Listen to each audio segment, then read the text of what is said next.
Hello and welcome aboard the Story Ark. I'm your Captain Kenny Mears, and I am excited for today's episode because if you are listening to this the day it drops, it is President's Day, also known as George Washington's birthday, and this is also the 250th anniversary of the United States of America. So I felt like there is not a better time to do this episode than now. And so what we're doing today is I am sharing a dramatic telling of Washington's vision at Valley Forge. This was a short story originally written by Charles Wesley Alexander and published in 1861, so about 100 years after the Revolutionary War.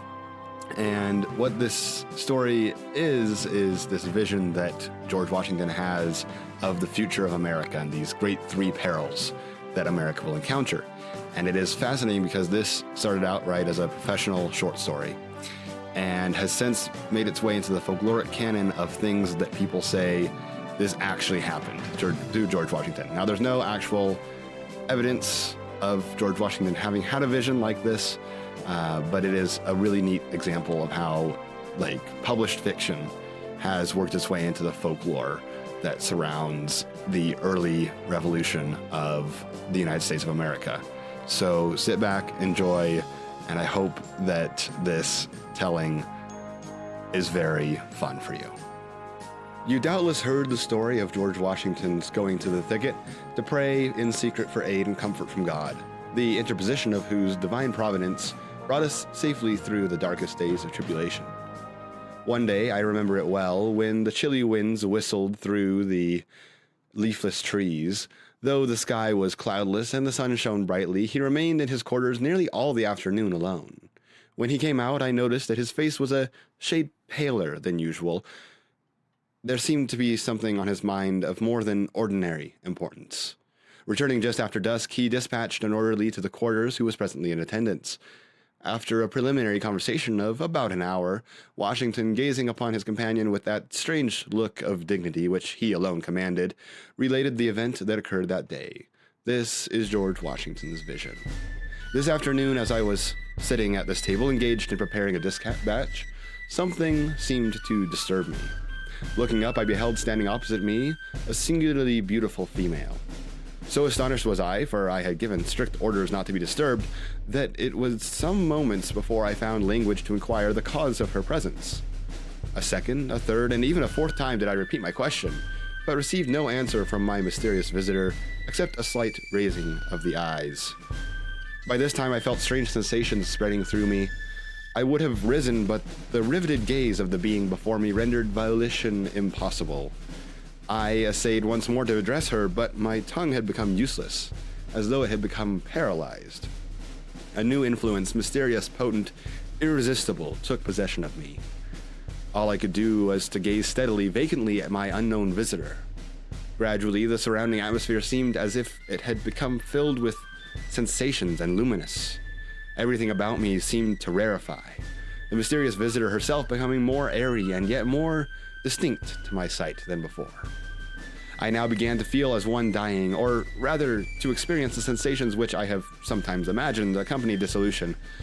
I did not think, I did not reason, I did not move.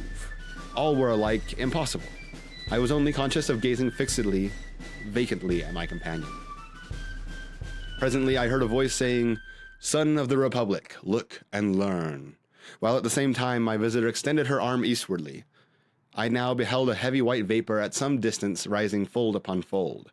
This gradually dissipated, and I looked upon a stranger scene. Before me lay spread out in one vast plain all the countries of the world, Europe, Asia, Africa, and America. I saw rolling and tossing between Europe and America the billows of the Atlantic, and between Asia and America lay the Pacific. "Son of the Republic," said the same mysterious voice as before, "look and learn." At that moment I beheld a dark, shadowy being, like an angel, standing, or rather floating in midair, between Europe and America. Dipping water out of the ocean in the hollow of each hand, he sprinkled some upon America with his right hand, and with his left hand he cast some on Europe. Immediately a cloud raised from these countries and joined in mid-ocean. For a while it remained stationary, and then moved slowly westward until it enveloped America in its murky folds. Sharp flashes of lightning gleamed through it at intervals, and I heard the smothered groans and cries of the American people. A second time, the angel dipped water from the ocean and sprinkled it out as before. The dark cloud was then drawn back to the ocean, in whose heaving billows wind sank from view. A third time, I heard the mysterious voice saying, "Son of the Republic, look and learn." I cast my eyes upon America and beheld villages and towns and cities springing up one after another until the whole land from the Atlantic to the Pacific was dotted with them.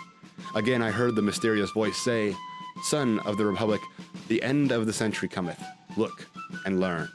At this, the dark, shadowy angel turned his face southward, and from Africa I saw an ill-omened specter approach our land. It flitted slowly over every town and city of the latter. The inhabitants presently set themselves in battle array against each other.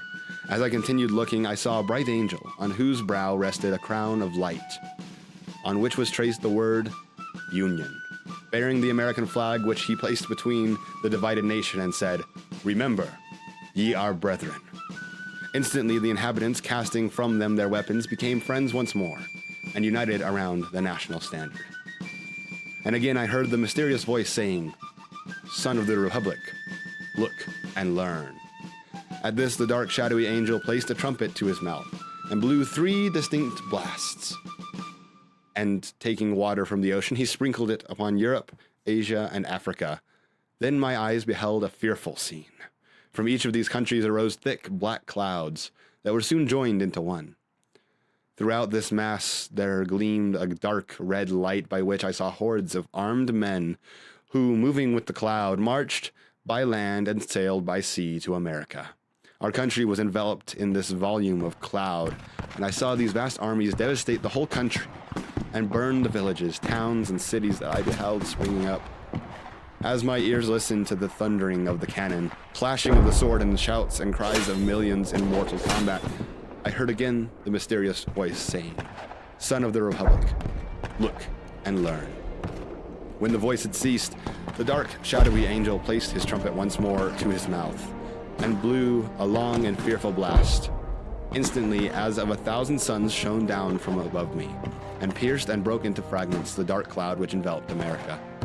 At the same moment, the angel upon whose head still shone the word Union, and who bore our national flag in one hand and a sword in the other, descended from the heavens attended by legions of white spirits. These immediately joined the inhabitants of America, who I perceived were well nigh overcome, but who immediately, taking courage again, closed up their broken ranks and renewed the battle. Again, amid the fearful noise of the conflict, I heard the mysterious voice saying, "Son of the Republic, look and learn." As the voice ceased, the shadowy angel for the last time dipped water from the ocean and sprinkled it upon America. Instantly, the dark cloud rolled back, together with the armies it had brought, leaving the inhabitants of the land victorious. Then, once more, I beheld the villages, towns, and cities springing up where I had seen them before, while the bright angel, planting the azure standard he had brought in the midst of them, cried with a loud voice, "While the stars remain and the heavens send down dew upon the earth, so long shall the Union last." And taking from his brow the crown on which blazoned the word Union, he placed it upon the standard while the people, kneeling down, said, "Amen." The scene instantly began to fade and dissolve, and I at last saw nothing but the rising, curling vapor I first beheld. This also disappearing, I found myself once more gazing upon the mysterious visitor, who in the same voice I had heard before said, "Son of the Republic, what you have seen is thus interpreted. 3 great perils will come upon the Republic. The most fearful is the third, but in this greatest conflict the whole world united shall not prevail against her. Let every child of the Republic learn to live for his God, his land, and the Union." With these words, the vision vanished, and I started from my seat, and felt that I had seen a vision wherein had been shown to me the birth, progress, and destiny of the United States. The Story Ark is a production of Food for Thought Audio. This episode was written, produced, and edited by me, Kenny Mears. If you enjoyed today's episode, be sure to check out more content on our YouTube, Instagram, Spotify, or wherever you listen to your podcasts. It's a great time. We release some extra bonus content there regularly. And huge shout out to ushistory.org, which is where we pulled this version of Watching This Vision from. I will include a link down below so you can read through the vision if you'd like. And just be sure to share this with your friends and family. That's how we grow. This is how we build this podcast into something truly remarkable. So go share this episode and any other episodes that you like with your friends and family. And until next time, thanks for listening.